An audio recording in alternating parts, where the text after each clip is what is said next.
Kak, udah, udah.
Shalom. Selamat pagi Bapak Ibu, selamat datang dan selamat beribadah. Mari kita mulai ibadah kita dengan bersaat teduh sejenak.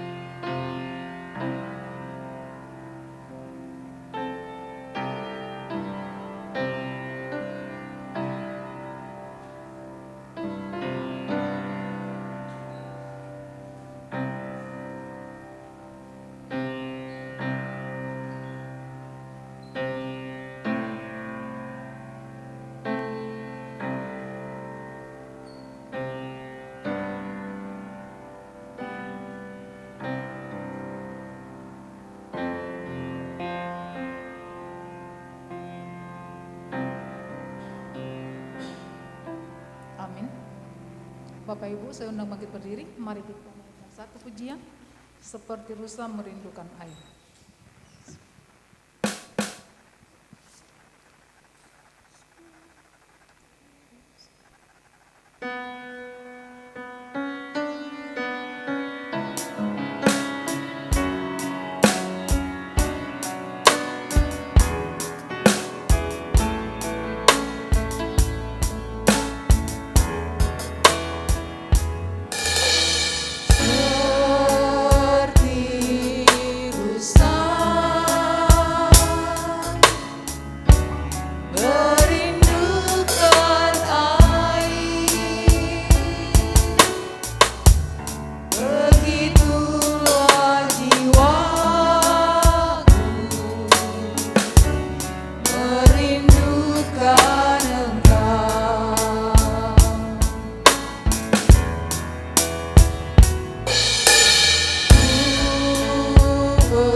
Jemaat yang dikasihi oleh Tuhan Yesus, pertolongan kita adalah dalam nama Tuhan yang menjadikan langit dan bumi, yang kasih setianya tetap sampai selama-lamanya. Amin. Amin.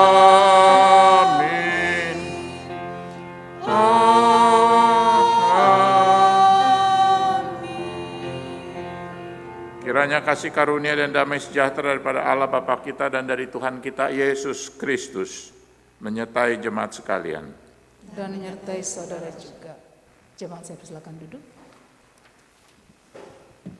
Pada pagi hari ini ibadah kita akan dilayani oleh Mbaknya Pendeta Paulus Kurnia dengan tema ketika orang Kristen dalam dosa. Jemaat sekalian, mari kita persiapkan hati dan pikiran kita untuk mendengarkan firman Tuhan dalam ibadah ini. Kiranya Roh Kudus memimpin kita semua. Sebagai nats penuntun, ibadah kita pada pagi hari ini diambil dari Yesaya 55 ayat 7. Demikian bunyinya. Baiklah orang fasik meninggalkan jalannya, dan orang jahat meninggalkan rancangannya. Baiklah ia kembali kepada Tuhan, maka Dia akan mengasihaninya. Dan kepada Allah kita, sebab Ia memberi pengampunan dengan limpahnya. Mari kita persiapkan diri kita untuk mengakukan dosa di hadapan Tuhan. Sebelumnya kita angkat satu pujian sejauh timur dari barat.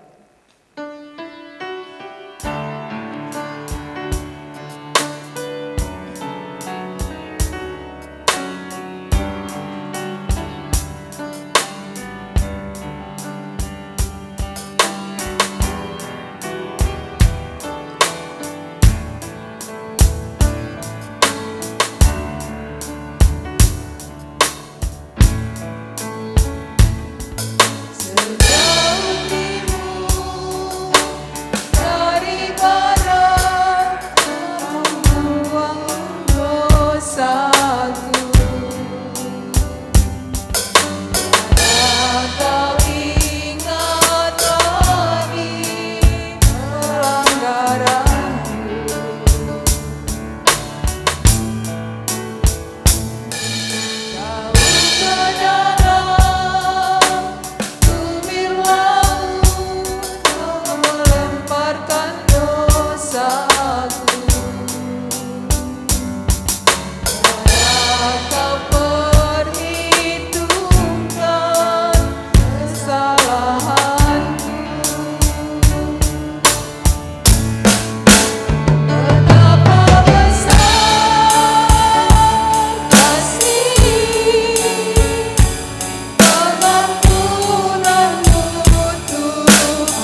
saudara-saudara sekalian, mari kita mengakukan dosa di hadapan Tuhan.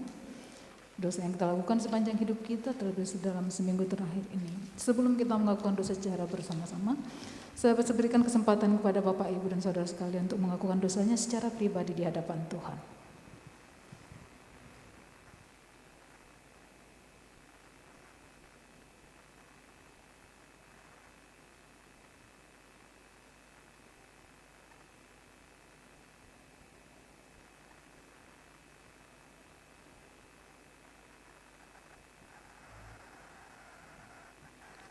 Bapa, lihatlah kami umat-Mu yang datang di hadapan-Mu, bersujud di kaki kebesaran-Mu, mohon ampun atas segala kesalahan dan dosa-dosa yang kami lakukan.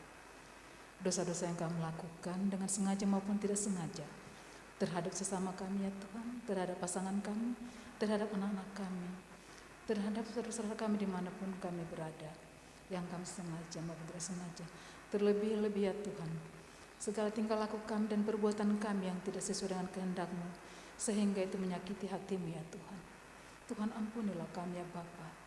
Kami tahu kami tidak layak Bapa untuk menerima pengampunan-Mu, hanya anugerah-Mu yang begitu besar, sehingga kami masih boleh dapat datang memohon kepada-Mu untuk mengampuni dosa kami ya Tuhan. Tuhan, turunkanlah kiranya Roh Kudus-Mu, agar kiranya Roh Kudus-Mu mengatur hidup kami ya Bapa, sehingga segala perbuatan kami, setiap tingkah laku kami ya Bapa, dapat berkenan di hadapan-Mu. Terima kasih ya Tuhan atas pengampunan-Mu. Hanya di dalam nama anak-Mu Tuhan Yesus Kristus Juru Selamat kami yang hidup, kami sampaikan doa permohonan kami kepada-Mu. Amin.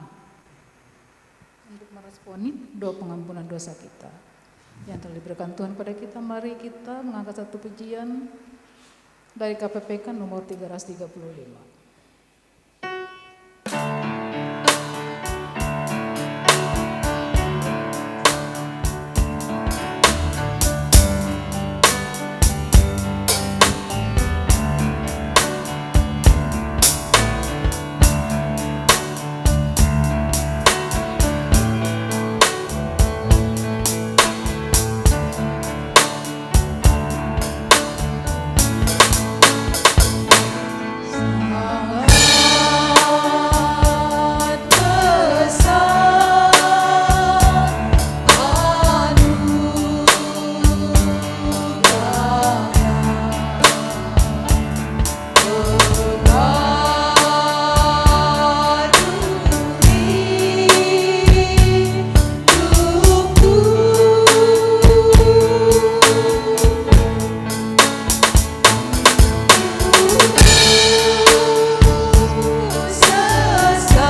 berita anugerah untuk kita pada pagi hari ini diambil dari 1 Yohanes 1 ayat 9. Demikian bunyinya.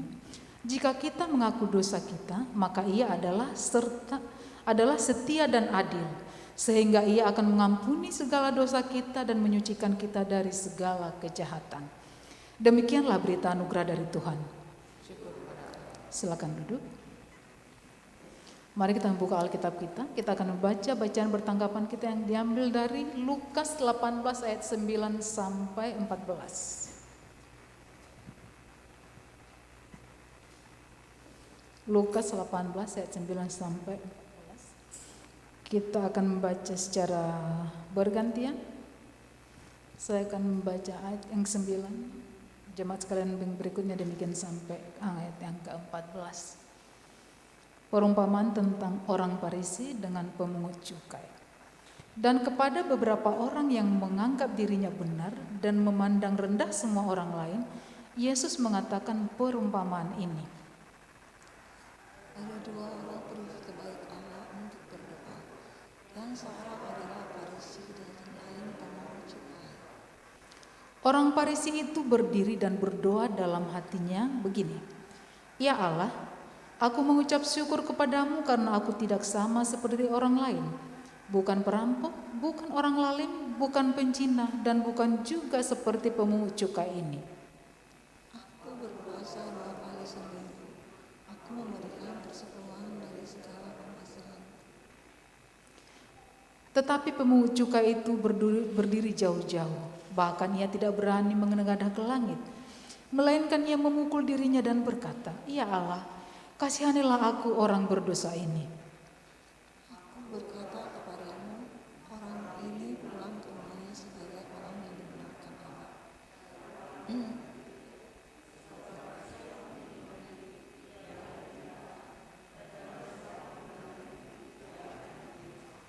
Demikian bacaan bersangkapan kita. Sebentar lagi kita akan mendengarkan firman Tuhan yang akan disampaikan oleh hambanya. Mari persiapkan hati dan pikiran kita. Kita iringi dengan lagu Aku Mengasihi Engkau Yesus.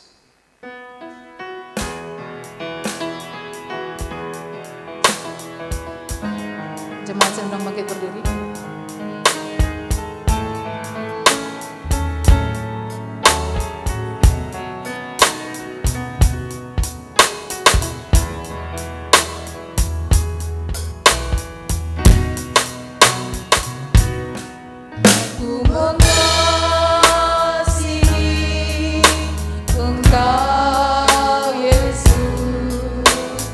Dengan segenap hatiku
Mari kita berdoa sebelum membaca firman dan merenungkannya.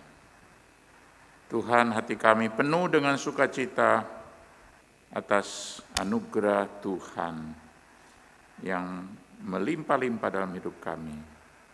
Engkau memberikan kami sukacita, keselamatan, hidup kekal. Engkau memberikan kami segala yang kami perlukan, yang dapat kami syukuri.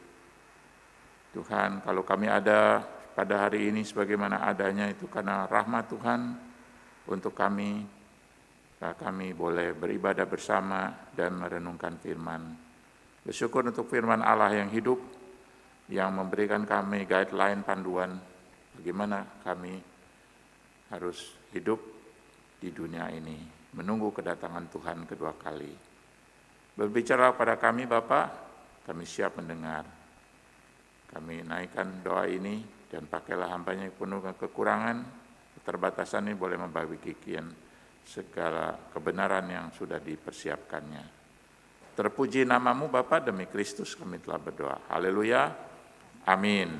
Silakan duduk kembali, saudara-saudara. Senang sekali bersama dengan saudara-saudara pada pagi hari ini dalam kebaktian Salam Reuni. Ya, dulu saya ingat pas sudah siap mau peresmian gereja ini, tahu-tahu pandemi ya, sampai sekarang nggak ketemu, baru ketemu lagi ya. Jadi Salam Reuni. Puji Tuhan. Dan saya mohon izin, semuanya kan udah pakai masker ya, jadi saya boleh buka ya, nah, supaya saya napasnya bisa lebih leluasa ya. Terima kasih. Baik, tema pada pagi hari ini berikan pada saya itu ketika orang Kristen jatuh ke dalam dosa. Ya, bagaimana sikap kita, apa yang harus kita perbuat ya. Nah, mari kita membuka dua bagian dari Alkitab. Pertama dari Yohanes 8 ayat 2 sampai 12. Yohanes 8 ayat 2 sampai 12. Bagi saudara yang bawa Alkitab, ada baiknya bawa ya. Nah, karena kita dengan Alkitab tulisan ini kita bisa coret, kita bisa garis bawahi ya, kita bisa baca ya, kita bisa simpan, tandain dan sebagainya. Kita bisa pay attention ya. Yohanes 8 ayat 2 sampai 12. Saya akan bacakan di sini.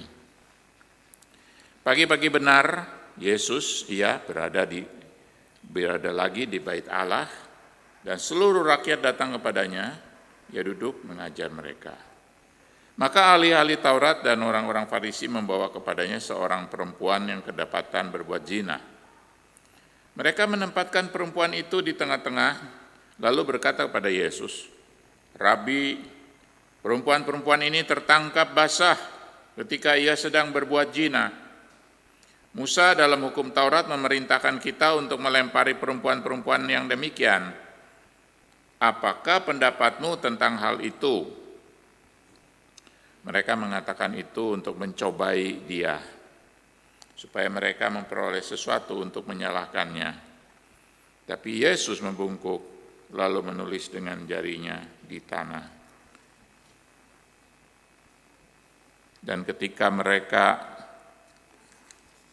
terus-menerus bertanya kepadanya, ia pun bangkit berdiri lalu berkata kepada mereka, "Barang siapa di antara kamu tidak berdosa, hendaklah ia yang pertama melemparkan batu kepada perempuan itu."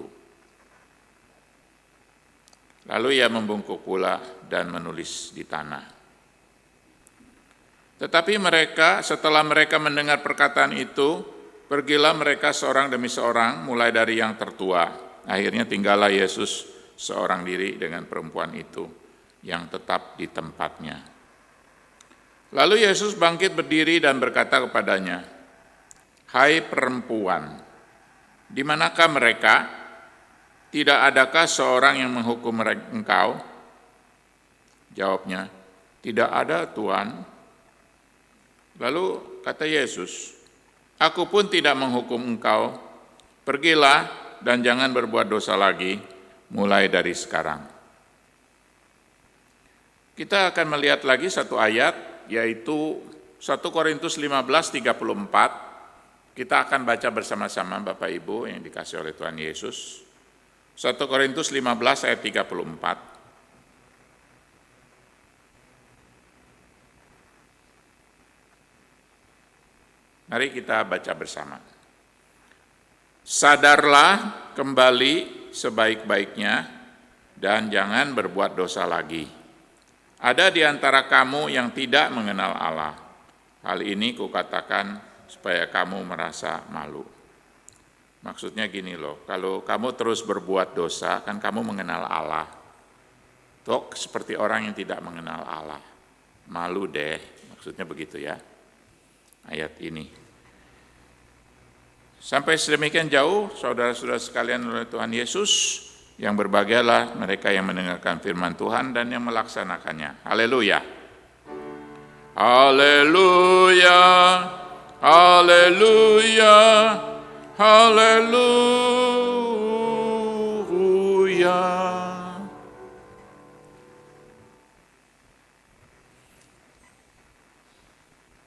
Kita sering atau mungkin sekali-sekali mendengarkan ada orang yang bilang ke temannya, dosa lu, atau nunjuk ke kita, dosa lu.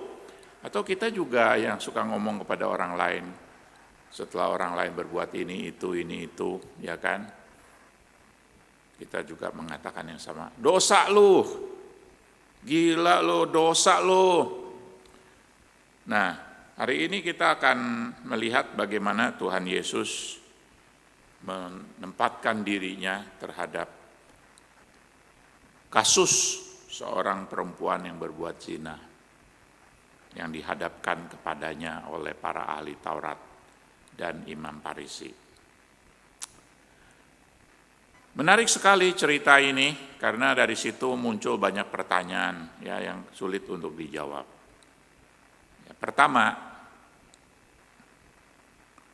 waktu Tuhan Yesus diperhadapkan dengan perempuan ini dan ditanya, menurut guru, mesti diapain ini perempuan? Menurut hukum Musa, dilempari batu. Menurut kamu bagaimana? Dan menarik, ketika itu Yesus menulis-nulis di tanah. Apa yang dia tulis? Ada yang tahu?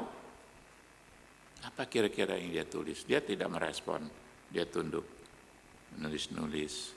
Lalu didesak lagi. Menurut kamu bagaimana dong? Ya kan? Ini udah jelas nih, perempuan ini berbuat zina. Menurut hukum Musa, harusnya dilempari batu. Duduk lagi, bukan duduk ya, tertunduk dan menulis-nulis sesuatu. Apa yang dia tulis? Ada yang tahu? Saya juga nggak tahu. Ya, saya sudah cari-cari sana sini, nggak ada yang tahu. Memang nggak ada yang tahu. Ya. Tapi itu membawa tanda apa? Nah, nanti kita akan dalamin ya. Dan menarik di sini, kenapa dia tidak menjawab? Itu juga menarik. Sebenarnya dia bisa. Yang ketiga, mengapa dia tidak menghukum dosa? Padahal kita tahu dosa pasti dihukum. Tapi kenapa Tuhan Yesus mengatakan, ulanglah dan jangan berbuat dosa, dan aku pun tidak menghukum kamu. Kenapa di sini Yesus tidak menghukum dosa? Padahal kita tahu dosa ya dihukum, patut dihukum. Nah, nanti kita akan melihat masuk ke dalam ya. Yang jelas orang Farisi dan ahli Taurat ketika membawa perempuan ini ke depan Tuhan Yesus menanyakan pendapatnya menurut kan hukum Taurat sudah ada, hukum Musa sudah ada begini begitu. Dia membawakan masalah-masalah ini hanya di permukaan. Tapi apa yang Yesus lakukan kepada si perempuan ini membahas sesuatu yang ada di kedalaman. Yang satu di permukaan, ini Yesus membahas ke dalam. Dan kita mau belajar yang di sisi, bukan di permukaan. Orang lain berbuat dosa, kita juga, lalu mau diapain, lalu menurut hukum mesti diapain, ini itu semua permukaan. Yang kita mau bawa pulang hari ini yaitu melihat bagaimana Yesus melihat dosa itu di dalam case ini. Saudara, ada orang bertanya, dosa itu apa? Ada yang mencampur adukan antara kesalahan, error, dengan sin, dengan dosa. Gimana membedakannya? Ada yang menyamakan, kesalahan ya dosa, dosa ya kesalahan. Semua kesalahan ya dosa, semua dosa ya kesalahan. Nah, sebenarnya kalau sederhananya, dosa itu dengan kesalahan bedanya begini. Kalau seseorang berbuat salah, belum tentu dia berdosa. Jikalau ada orang yang berdosa, dia akan berbuat kesalahan. Udah pasti dia bikin kesalahan. Ya. Sekali lagi, orang yang membuat kesalahan belum tentu berdosa. Makanya ada orang yang suka guilty feeling untuk sesuatu yang nggak patut, ya, karena kesalahan bisa dibetulin. Ya, Anda bikin salah, ya, misalnya merusak ini atau itu, Anda bisa betulin gitu ya. Anda bikin salah, nyetir kurang hati-hati, terus nyenggol orang, kemudian penyok, Anda tinggal betulin gitu loh. Tapi tidak mesti itu jadi berdosa. Jadi ada level yang berbeda antara kesalahan dan berbuat dosa. Ada level yang tidak sama. Dosa, kalau dalam bahasa sehari-harinya itu dimengertinya sederhana, ya, yaitu sesuatu yang kita bidik ternyata tidak mengenai sasaran. Kita misalnya main panahan begitu ya, di depan sudah ada targetnya. Yang benar adalah membidik dan melemparkan anak panah persis di tengahnya. Nah, ketika meleset, tidak mencapai sasarannya. Dosa juga begitu. Kita meleset dari apa yang Tuhan gariskan. Apa yang menjadi sasaran Tuhan dalam hidup kita, kita meleset. Kita enggak sampai tujuan itu. Ya, jadi ada hal-hal yang dimana apa yang kita perbuat sebenarnya itu tidak sesuai dengan yang Tuhan ingini, targetnya, itu sudah berdosa.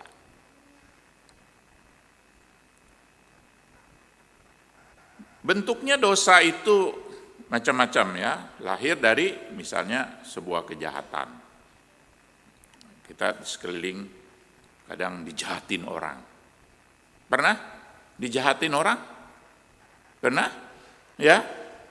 Nggak sengaja maupun sengaja. Kalau nggak sengaja kita segera ampuni, ya udahlah nggak sengaja. Kalau sengaja kayaknya kesel banget gitu loh, dijahatin gitu.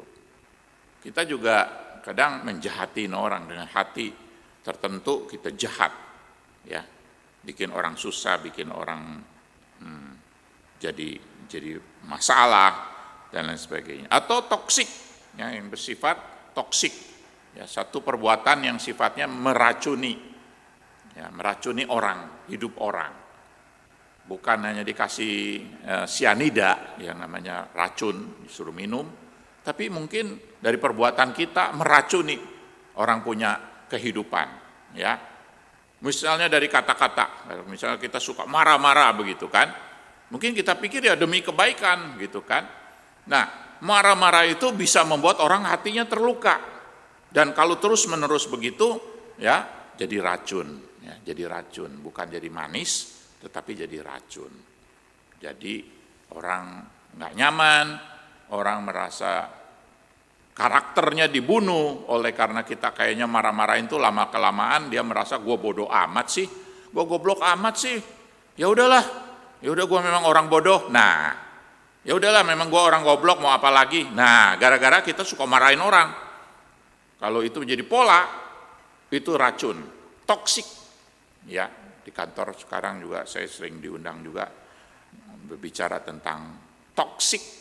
Ya, bagaimana perbuatan kita itu tanpa kita sadari bersifat meracuni, bukan dengan sianida. Ya. Atau perlakuan-perlakuan kita yang terus-menerus menjadi pola akhirnya tanpa kita sadarin orang itu tidak bertumbuh. Orang tua misalnya ya.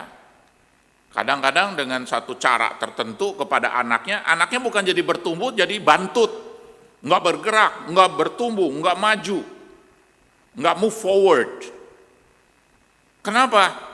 Karena apa yang dilakukan orang tua ke anaknya itu sifatnya racun, bukan madu, bukan manis. Ya. Terlalu banyak, nggak bolehnya, terlalu protektif, terlalu ngomelin, terlalu selalu ini salah, itu salah. Si anak akhirnya mau maju nggak bisa maju, ya kan? Makanya itu ada buku yang dikarang oleh salah satu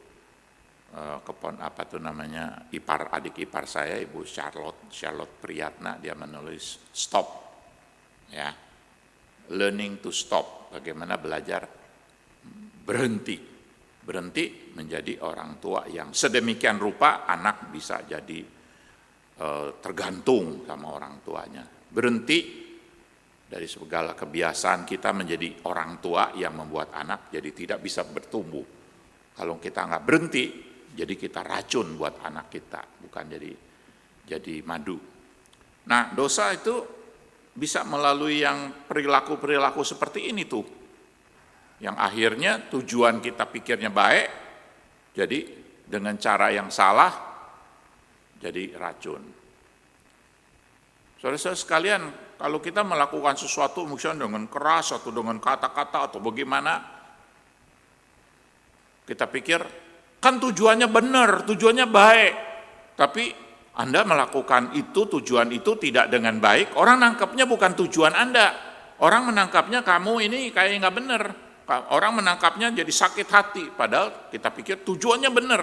Jadi hati-hati ya, tujuan yang benar kalau disampaikannya tidak benar, orang nangkapnya yang tidak benar ini, bukan tujuannya, langsung mereka jadi bereaksi, jadi ngomel, jadi misalnya melakukan sebuah tindakan hukum, melawan Anda, ya dikatakan Anda ini itu dilaporin polisi, jadi rame.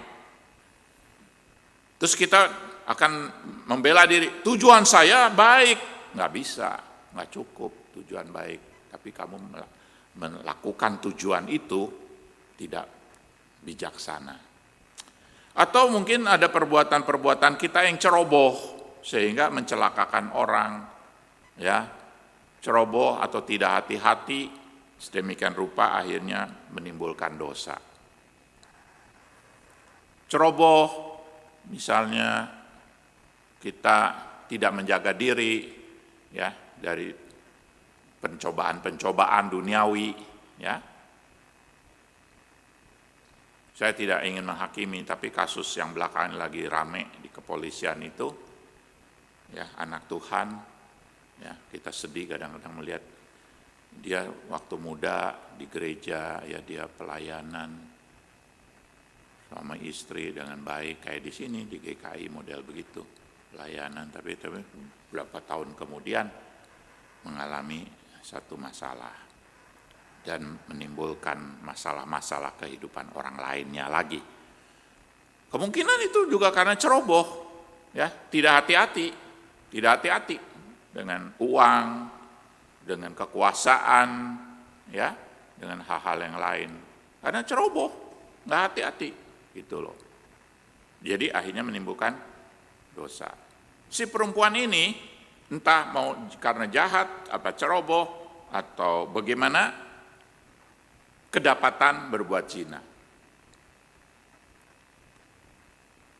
Bagaimana reaksi Tuhan Yesus terhadap si perempuan ini? Ya, ketika pada akhirnya dia katakan, pulanglah, pergilah, ya, jangan berbuat dosa lagi. Aku pun tidak akan menghukum kamu. Ini kita bicara ke kedalaman, ya, dari yang di dalam, bukan yang ada di permukaan. Di kedalaman bicara soal ini, apa yang dilakukan si perempuan ini, dan Yesus bagaimana handle situasi ini. Perhatikan dengan baik. Ya, pertama, masih ada jalan untuk diperbaiki. Itu sikap Tuhan Yesus ketika orang berbuat dosa. Saya melihat masih ada jalan untuk diperbaiki. Masih ada harapan untuk diperbaiki. Kamu berbuat dosa seperti ini. Ya, karena apa? Karena yang kedua, Yesus itu punya belas kasihan. Ada kasih karunia yang ngalir di hati dia. Ketika orang berbuat kesalahan, lalu jadi berbuat dosa. Nah, bukan hanya salah, tapi berbuat dosa. Nah, tentunya berbuat dosa akhirnya ya melakukan kesalahan, bukan? Ya kan?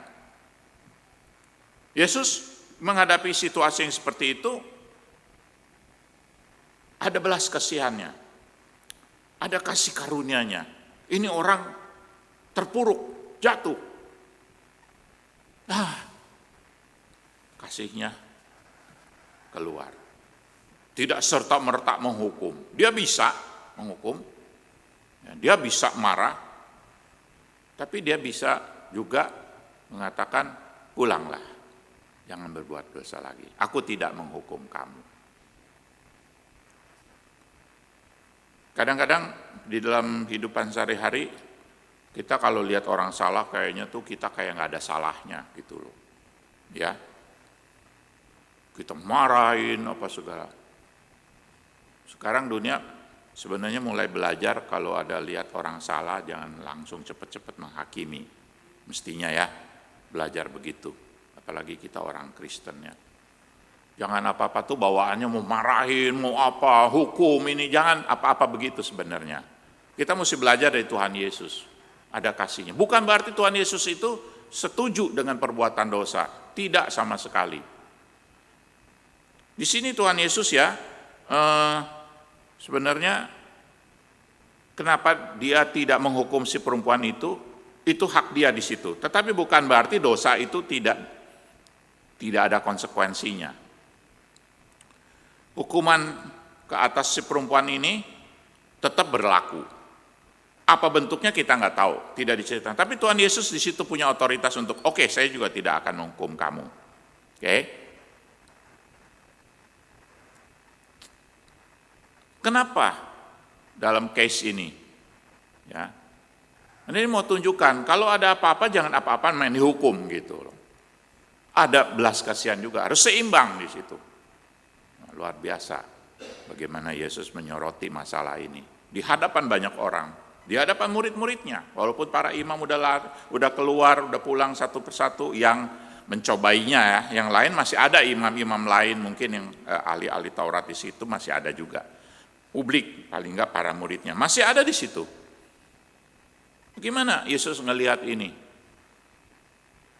Orang yang salah, apalagi orang yang berbuat dosa, sebenarnya hati nuraninya juga sudah menghukum dia. Jadi bahwa saya melihat kamu salah, aku tidak harus serta-merta menghukum kamu walaupun aku Tuhan. Dari hati nurani aja udah tahu, kita aja orang yang biasa aja melakukan hal-hal yang sehari-hari yang salah, hati nurani kita juga bekerja dan di situ juga sudah merupakan sebuah hukuman. Misalnya nih, saudara ngelihat barang orang waktu terus pengen curi gitu. Waktu kita mau curi, hati nurani akan bilang, nggak boleh, ini bukan punya kamu. Ya kan? Itu hati nurani aja udah bilang gitu loh. Terus kalau kita lawan juga, hati nurani juga bilang, tuh kan, salah kamu, dosa kamu. Nggak usah ditunjuk-tunjuk saudara. Nggak usah bagaimana-gimanain. Langsung hati nurani itu akan bekerja dan dia berhubungan dengan Tuhan. Ini ada yang nggak benar dalam hidup aku.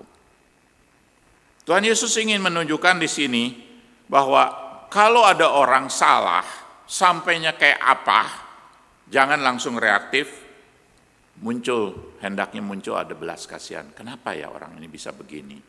Jangan-jangan begini, jangan-jangan ada belakangnya di situ, ada faktor tertentu begini atau begitu.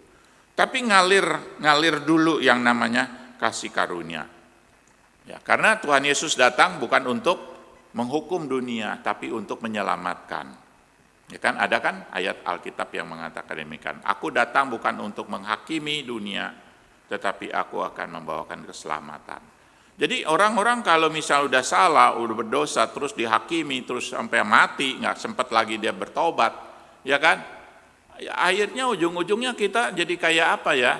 Jadi kayak kita itu nggak kasih kesempatan orang mengalami perubahan. Apalagi membawa dia kepada keselamatan. Nah ini yang kita lihat bagaimana Tuhan Yesus menghadapi situasi ini. Yang penting, ini message yang kuat, yang dikatakan, ya,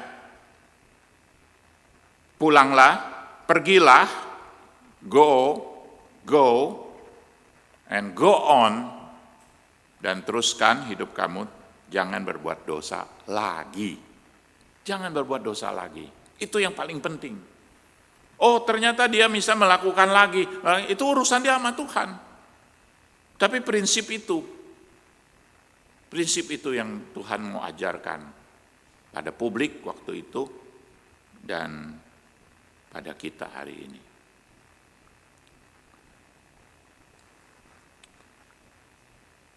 Apa yang kita bisa bawa pulang dari peristiwa ini? Satu, ketika kita melihat orang lain jatuh dalam dosa,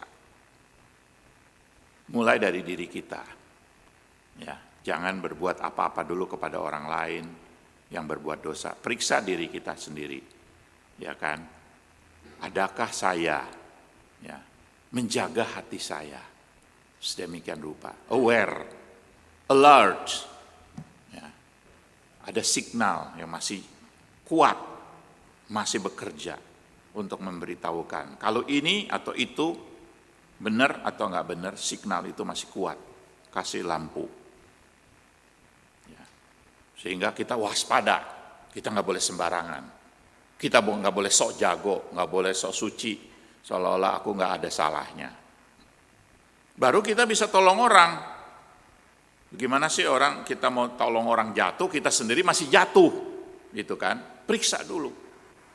Dan memeriksa keadaan kita itu penting, ini supaya kita tetap berkenan di hadapan Tuhan, untuk menyenangkan hati Tuhan. Yang kedua, kita perlu ambil kesempatan sekarang, ya, untuk membebaskan orang lain yang berbuat dosa. Misalnya ada teman kita, teman sekantor, ya, dia mungkin korupsi atau dia mungkin perilakunya pada orang lain kasar, kurang hormat, ya, tidak menaruh respect pada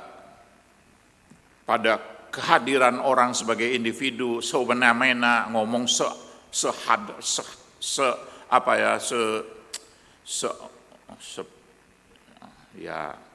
plas-plos, nggak mikir lagi. Jalanan juga sadak-sodok, nggak pikirin kalau orang disodok itu gimana rasanya. Naik motor juga selanang selonong, kita yang nyetir sampai kayak, loh tau-tau ada di deket sekali sama bumper kita, dia memang nyodok aja, yang penting dia udah lewat. Nah kita kagetnya, kita mesti pikirin itu ya. Nah, terus kita harus gimana menghadapi orang-orang yang seperti ini. Yang pasti, selama masih ada kesempatan, apakah itu anak kita, atau suami kita, istri kita, misalnya ada banyak hal yang tidak beres, selama masih ada kesempatan, kita jangan tunggu lagi. Kalau kita nggak bisa langsung berhadapan direct, kita bisa minta tolong orang. Atau kita tulis message, ya, kita tulis di post-it, tempel, apa kek, nulis apa kek, BBM kek, atau apa. Enggak ada BBM sekarang, WhatsApp, masih BBM. The WhatsApp ya. Kita kirim message atau apa. Ya. Karena kita dipanggil untuk merampas orang dari api. Ya. Kalau orang melakukan dosa itu ada konsekuensinya. Nanti udah 5 tahun, 10 tahun, baru tahu tuh konsekuensinya. Sekarang mah enggak.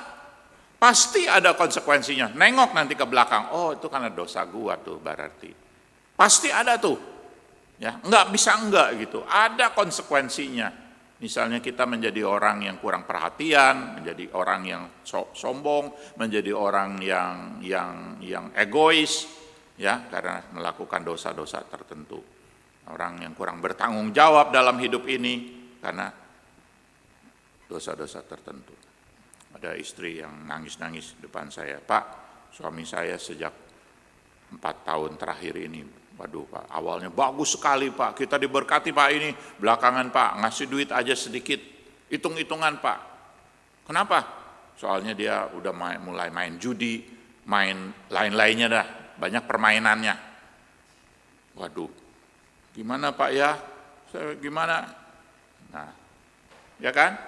Karena perbuatan dosa itu pasti ada akibatnya, ya kan? Pengaruh kepada istrinya, pengaruh pada hubungan pribadi sama anaknya, kurang perhatian, tadinya perhatian, semuanya serba bagus, sekarang bisa jadi menurun semuanya, berantakan.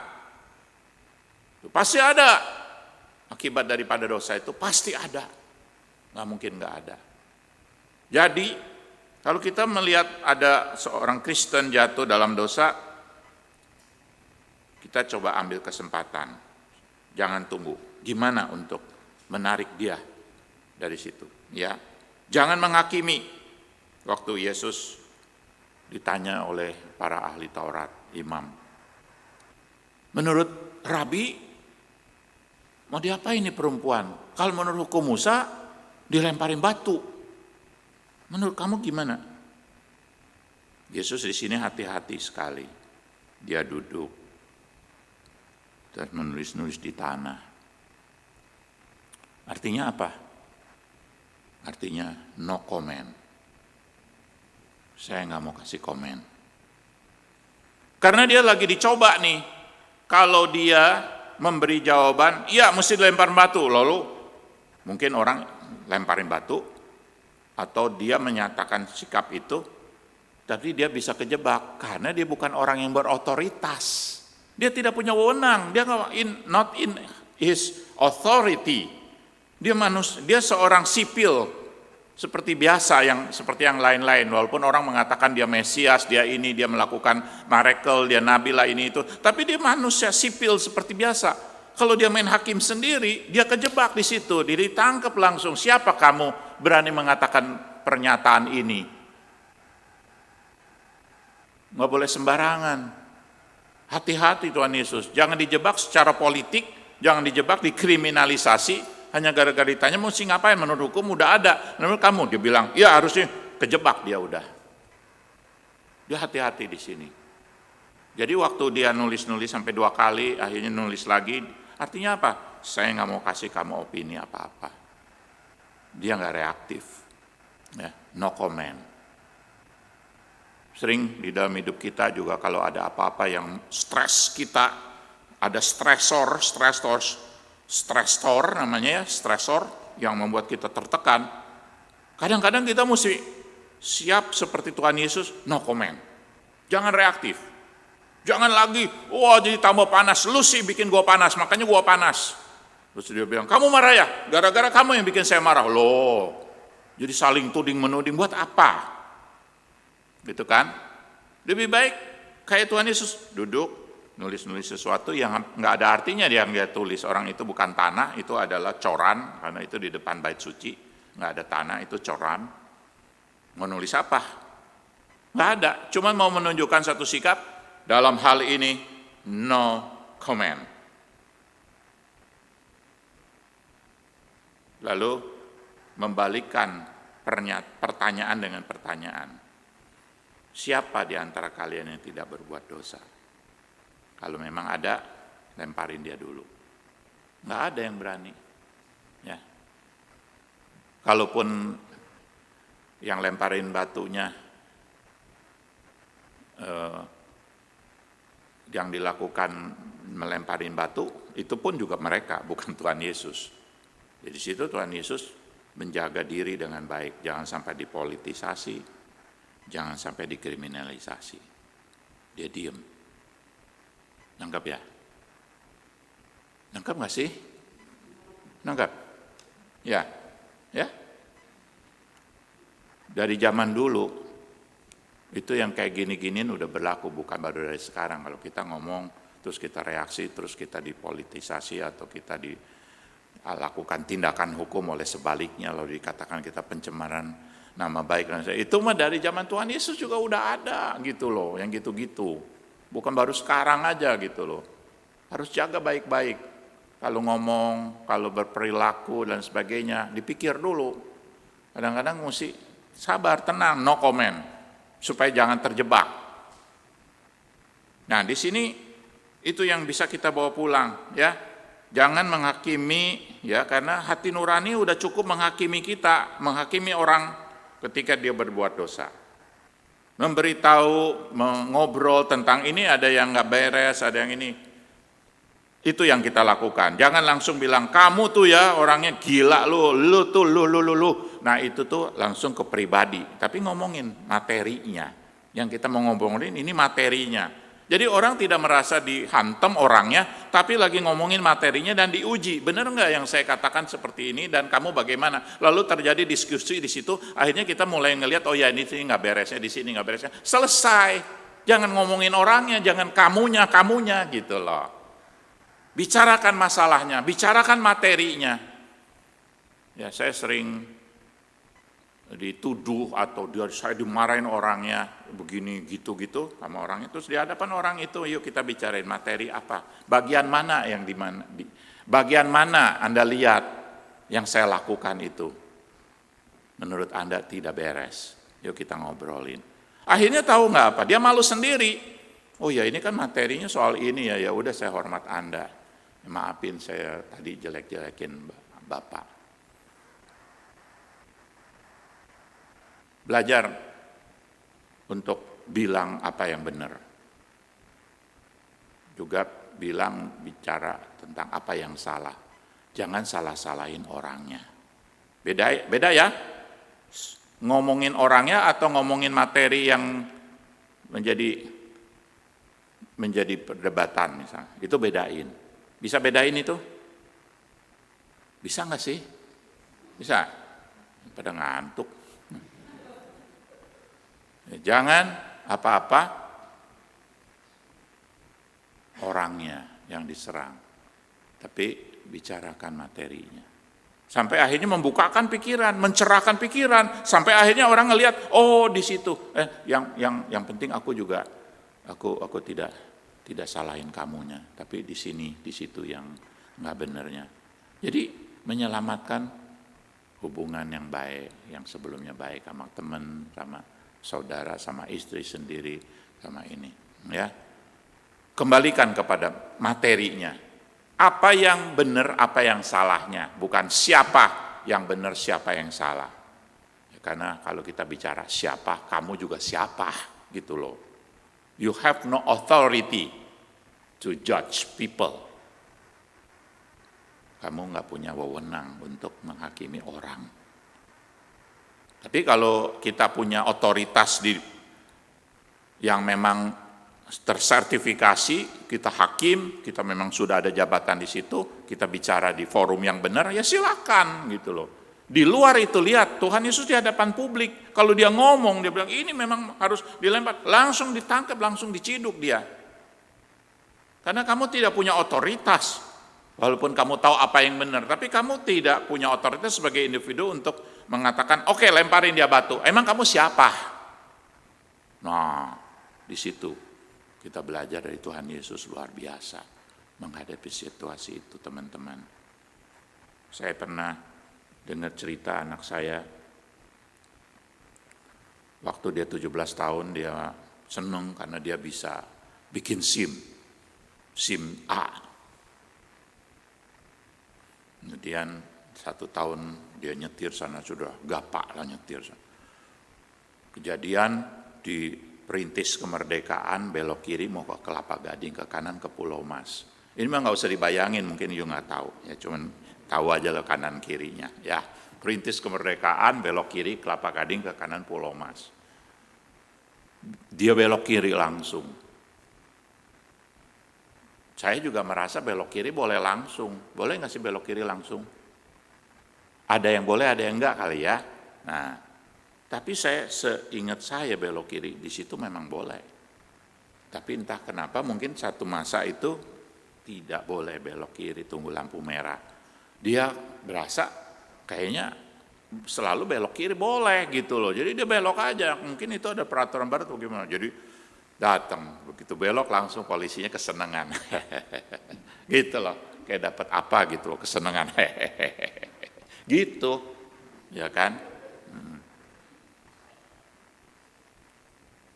Selamat siang, Dek. Ya, Pak. Boleh lihat SIM-nya? Ada. Kasih. Boleh lihat STNK-nya? Kasih. KTP? Kasih.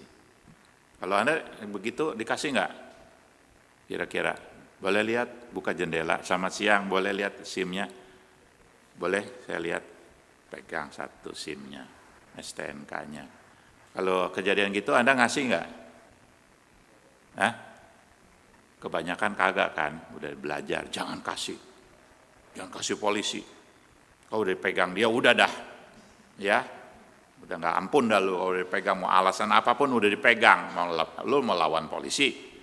Anak saya mah santai aja, kasih. Ada apa, Pak? Adek tadi belok kiri nggak boleh. Oh, saya nggak tahu, Pak. Memang dia nggak tahu, ya kan? Karena anak saya orangnya pegang peraturan dan orangnya lempeng gitu kan. Nah, dia dari kecil udah belajar kayak gitu. Dia orangnya jujur dan dia nggak mau munafik, bisa, nggak bisa gitu kan.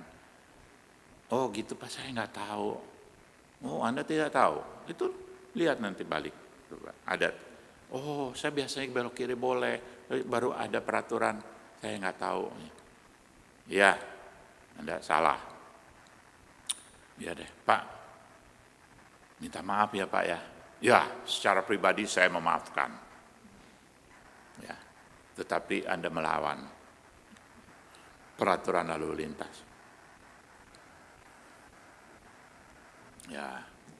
Ya, lalu bagaimana Pak? Ya, Anda harus ditilang.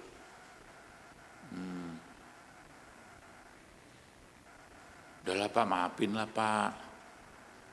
Ya, jangan ditilang, saya ngaku salah, maafin. Polisi bisa nggak maafin? Bisa nggak maafin artinya udah nggak ditilang, bisa nggak? Bisa karena dia punya otoritas, karena dia hakim jalanan, ya dia punya otoritas. Anda mau ditilang atau dia bilang ya udah dalam hal ini udah kamu jalan, bisa nggak? Bisa karena dia punya otoritas. Anak saya sih nggak pikir sampai jauh-jauh begitu, ya cuman udah Pak maafin saya, ya, saya nggak lihat itu. Ya kalau maafin ya ada sesuatunya Dek, terus terang kali ini gitu kan, kalau dimaafin ya ada sesuatu. Nah, anak saya baru antara goban cepek nih kira-kira ya kan, baru dong antara goban sama cepek gitu kan. Terus dia bilang begini, Pak, Bapak bilang tadi maafin saya, berarti kalau Bapak minta ke saya, Bapak nggak betul-betul memaafkan saya. Malu tuh polisi, ya udah Dek, nanti lain kali jangan belok kiri langsung ya, jalan dah udah beres. Nah, dari cerita ini maksud saya adalah begini ya, kalau ada sesuatu yang nggak beres, kita nggak boleh diem. Saya sampai hari ini tidak membayar polisi kalau saya salah. Either saya minta maaf diizinkan atau saya kangguan, saya ke pengadilan. Either saya suruh orang ambil atau saya sendiri pengen tahu gua kalau ke pengadilan kayak apa. Ya, orang bilang kamu Purboden muter karena satu saya pikir pagi-pagi karena saya pengen ke rumah sakit. Nggak waktu lagi, ada lagi yang datang, gitu, ya, gitu seneng banget, gitu kan, nah, dan minta maaf, nggak bisa tilang, ya udah Pak tilang aja, terus orang bilang kena lu nope atau sape lu katanya, kalau kayak gitu, ya udah nggak apa-apa, buat negara saya bayar buat negara, saya nggak mau ngasih dia pribadi, dia juga udah dibayar sama negara, ya gua nggak kangguan lebih. Mendingan gue bayar buat negara, masuk lagi uang negara. Ya kalau saya bikin kesalahan ini itu ya saya rela bayar kan buat ke negara gitu loh, nggak apa-apa, ya kan? Jadi saya datanglah ke pengadilan pada jamnya itu, ya akhirnya ya Paulus Kurnia ya dipanggil saya Pak, 90, ya udah 90, orang kaget kok 90 Pak. Saya 170, kesalahannya apa? Saya putar balik nggak boleh. Saya juga kok 190, saya Bapak 90. Ya nggak tahu itu urusan dia, saya bilang, ya kan. Terus saya juga ngomong bagaimana lagi, nggak ada kwitansinya. Jadi main ketok aja berapa, mungkin dia lihat saya kali mukanya, kayak apa, ya kan? Saya nggak tahu, pokoknya saya 90 aja, ya. Wah, saya juga kesel juga nih, kok nggak ada kwitansinya. Balik lagi, Pak, tanda terimanya nggak ada di sini, tanda terimanya. Ya udah, gue dibentak, ngeri juga, ya udah gue pulang deh, ya. Nggak ada kwitansi di sini, udah pulang, digituin saya, ya udah saya waktu itu juga mesti ngomong lagi bagaimana ya.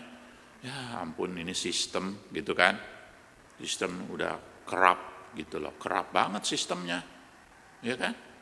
Jadi akhir-akhirnya itu masuk ke negara apa enggak, ya akhirnya ya terserah dia, ada akhirnya, gue bingung juga, ya. Nah, tapi di hati saya berteriak, ini banyak yang nggak beres. Nah, kita sebagai warga negara yang baik, kalau melihat ada yang tidak beres di tengah jalan atau dimanapun Anda harus belajar seperti Tuhan Yesus menghadapi dosa. Dosa serius, tapi ada kalanya ingat, pokoknya yang penting kamu jangan berbuat dosa lagi. Ya, yang penting kalau kita lihat orang lain berbuat dosa, kamu jangan jadi hakim. Seperti aku tidak menghakimi kamu, aku tidak menghukum kamu. Pergi, just go, and jangan berbuat dosa lagi, jangan terus menerus. Kalau terus, balik lagi, kalau terus sadar, balik lagi, terus bisa lagi, waduh, nggak enak, balik, sadar, ya, supaya ada balance, ya. Bukan berarti kita boleh terus balik lagi, terus begitu, bukan. Tapi ada kemajuan dari waktu ke waktu, akhirnya kita terus disucikan, dimurnikan. Nanti kita dikasih reward, sukacita dalam hidup ini, ya. Jalan hidup itu Tuhan bisa berkati dengan segala cara. Nggak ada yang perlu dikhawatirin, karena kita udah ikut Tuhan. Kalau kita ikut Tuhan, kita menyenangkan hati Tuhan, tidak terus-menerus lagi berkanjang dalam dosa. Tuhan itu jangan pernah diragukan pimpinannya. Amin. Ya, jangan pernah diragukan. Mau juga kamu yang saya ragukan kepemimpinan kamu dalam hidup ini. Ya, mau juga kamu yang saya ragukan. Benar nggak kamu memimpin hidup kamu dengan baik?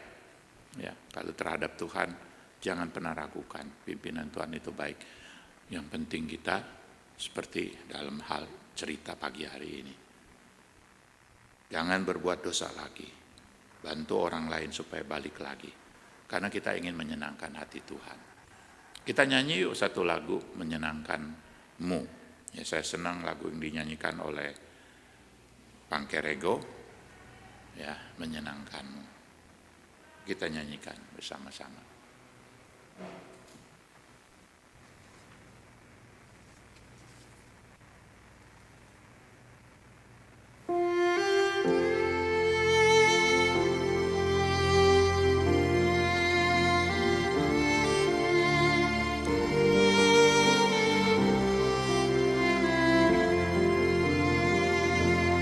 Sama menyanyikan, Tuhan, ku mau menyenangkan-Mu.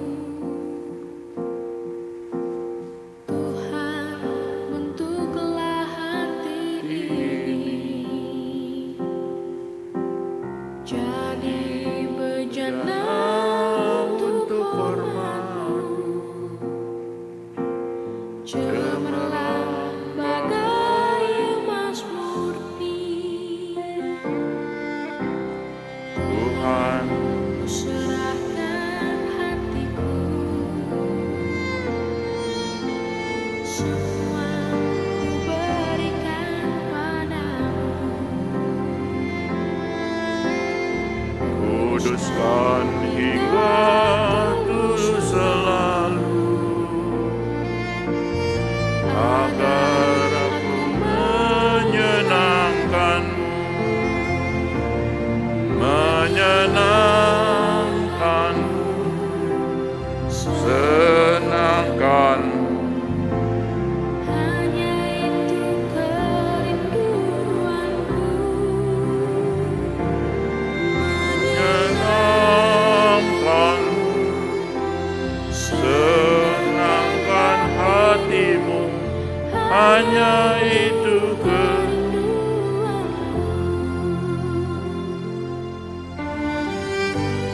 Sambil menyanyi kita sambil berdoa. Jadikan lagu ini adalah doa kita semua untuk menyenangkan hati Tuhan. Kita tidak mau berbuat dosa lagi. Tuhan, ku serahkan hatimu, Semua ku berikan padamu, kuduskan hingga tulus selalu, agar aku menyenangkan. Kita bangkit berdiri menyenangkan Tuhan, menyenangkanmu, senangkanmu. Hanya itu kerinduanku, menyenangkanmu, senangkan hatimu. Hanya itu kerinduanku,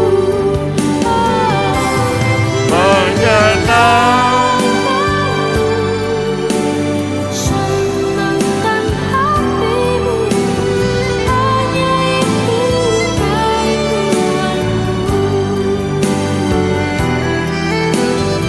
hanya itu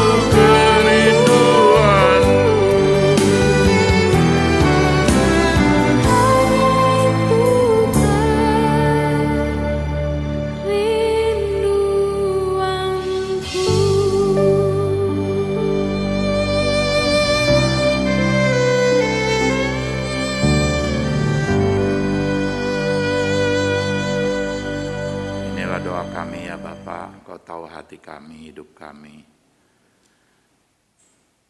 Kami mau hari ini dan seterusnya mengerti, menyenangkan hati Tuhan itu seperti apa. Kami doakan hidup keluarga kami, diri kami, suami, istri kami, anak-anak, papa mama kami. Kami ingin bawa itu untuk kesenangan-Mu. Kami ingin serahkan juga karier kami, profesionalisme kami, dagangan kami, toko kami, pekerjaan kami di kantor, usaha kami, pabrik kami, untuk kesenangan-Mu Tuhan, bukan untuk kesenangan diri. Berkatilah kerinduan hati ini. Kami doakan untuk negara kami Tuhan, biarlah orang-orang berpikir bahwa segala hal yang mereka lakukan untuk menyenangkan Tuhan juga, bukan untuk kesenangan diri, untuk kepentingan diri, berkorban, rela melepaskan apa yang perlu untuk kepentingan orang lain, untuk kepentingan bangsa dan negara.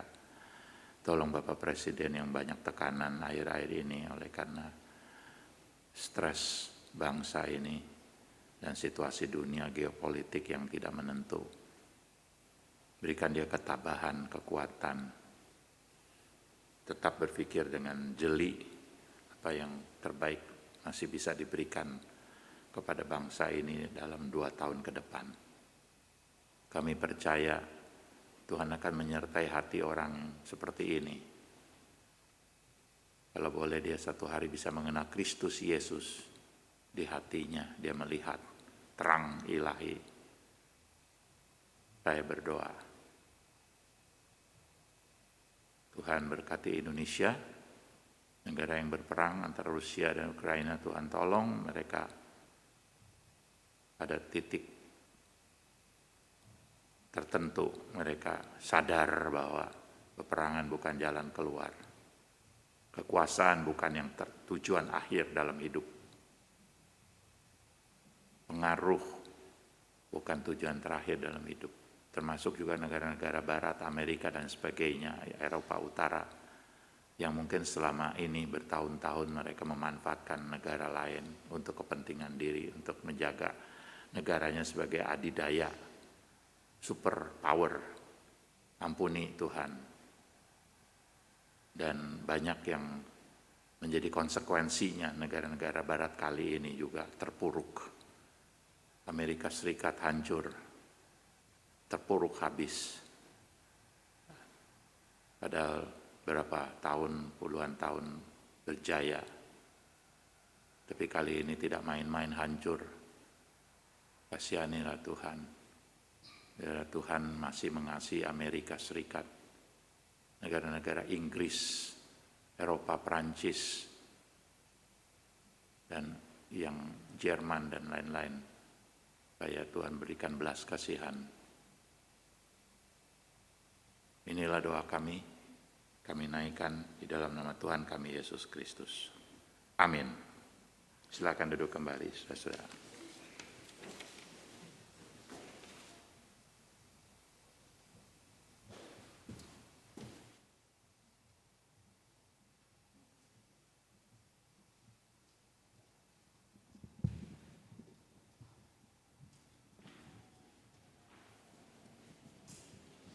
Jemaat sedang bangkit berdiri.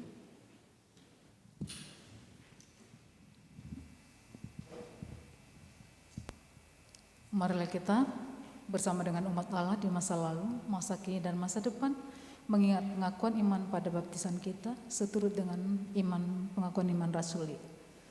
Aku percaya kepada Allah, Bapa yang Maha Kuasa, Khalid langit dan bumi, dan kepada Yesus Kristus anaknya yang tunggal Tuhan kita, yang dikandung daripada Roh Kudus, lahir dari anak darah Maria, yang menderita sengsara di bawah pemerintahan Pontius Pilatus, disalibkan, mati dan dikuburkan, turun ke dalam kerajaan maut. Pada hari yang ketiga, bangkit pula dari antara orang mati, naik ke sorga, duduk di sebelah kanan Allah, Bapa yang Maha Kuasa, dan dari sana ia akan datang untuk menghakimi orang yang hidup dan yang mati. Aku percaya kepada Roh Kudus, gereja yang kudus dan am, persekutuan orang kudus, pengampunan dosa, kebangkitan orang mati, dan hidup yang kekal. Amin. Dipersilakan duduk kembali. Ada warta sedikit. Kelas katekisasi akan segera dimulai jika ada anak Bapak Ibu yang akan mengikuti katekisasi bisa segera mendaftar ke majelis atau ke Bapak Ji.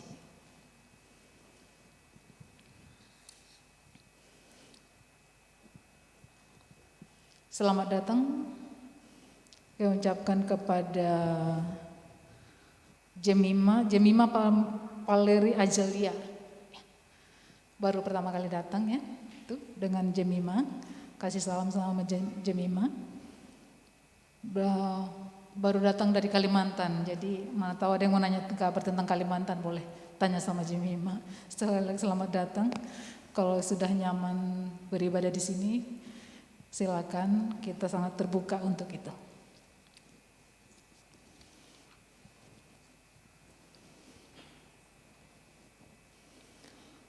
Kita akan segera memberikan persembahan kita. Sebagai nats persembahan diambil dari 2 Korintus 8 ayat 12. Sebab jika kamu rela untuk memberi, maka pemberianmu akan diterima. Kalau pemberian itu berdasarkan apa yang ada padamu, bukan berdasarkan apa yang tidak ada padamu. Mari kita iringi persembahan kita dengan lagu Berkat Tuhan Melimpah. Petugas persembahan silakan melakukan tugasnya.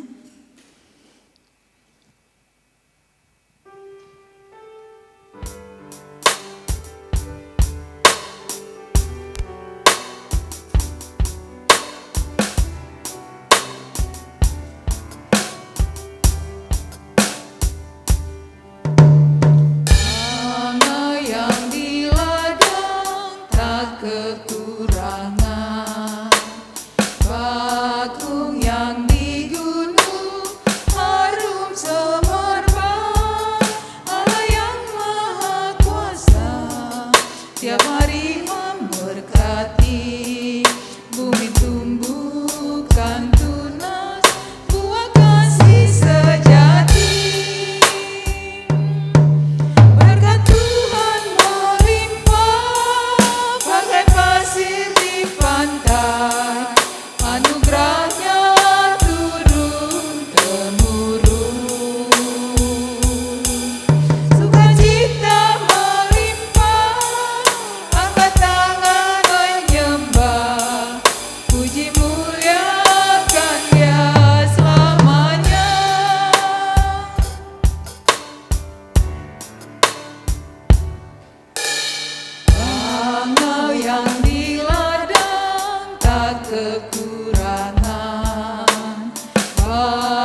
Mari kita berdoa. Bapa dalam surga, kami ucapkan terima kasih ya Tuhan atas segala berkat-berkat yang telah Tuhan berikan dalam kehidupan kami. Sebagian dari berkat ya Tuhan kami persembahkan di hadapan-Mu pada pagi hari ini. Berkati kiranya persembahan kami ini ya Bapa, agar boleh dikelola hanya untuk kemuliaan nama-Mu saja. Pada pagi hari ini juga kami berdoa ya Bapa untuk Ibu Herlina yang sedang terbaring sakit di rumah sakit. Tuhan, bermurah hatilah ya Tuhan, tolonglah Ibu Herlina ya Bapa, jamahkan tangan-Mu yang kudus, agar kiranya Tuhan, dia boleh segera sembuh dari penyakit yang sedang dideritanya.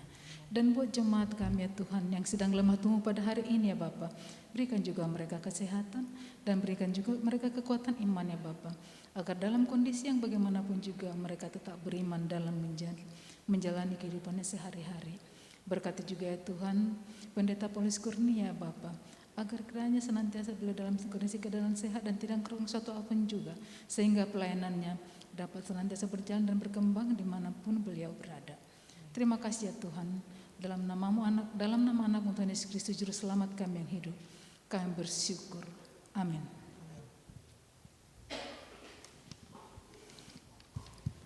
Kita sudah sampai di penghujung ibadah. Sebelum kita menerima doa berkat dan pengutusan, mari kita angkat pujian Indah Rencana-Mu Tuhan. Jemaat saya undang bangkit berdiri.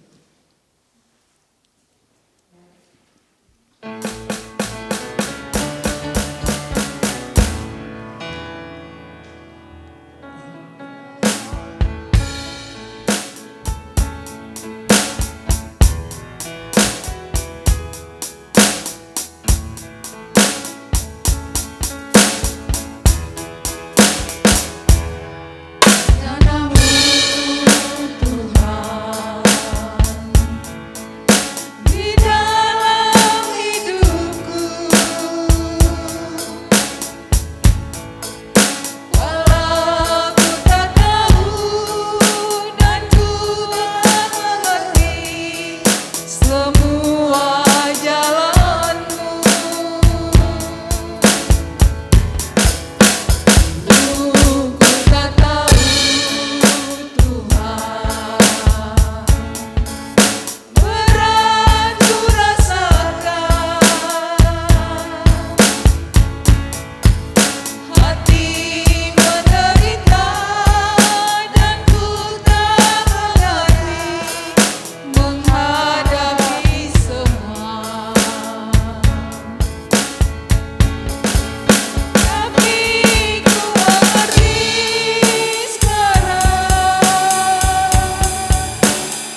Jemaat, arahkanlah hatimu kepada Tuhan. Kami mengarahkan kami kepada Tuhan. Jadilah saksi Kristus. Syukur pada Allah. Terpujilah Tuhan. Kini dan selamanya. Pulanglah dan terima berkat Tuhan, jemaat Tuhan. Kiranya kasih karunia daripada Tuhan kita Yesus Kristus, damai sejahtera daripada Allah Bapa kita, persekutuan Roh Kudus menyertai langkah hidup saudara-saudara sekalian mulai dari hari ini sampai Tuhan Yesus datang kembali. Haleluya. Haleluya. Haleluya. Haleluya. Haleluya. Haleluya. Amin. Amin.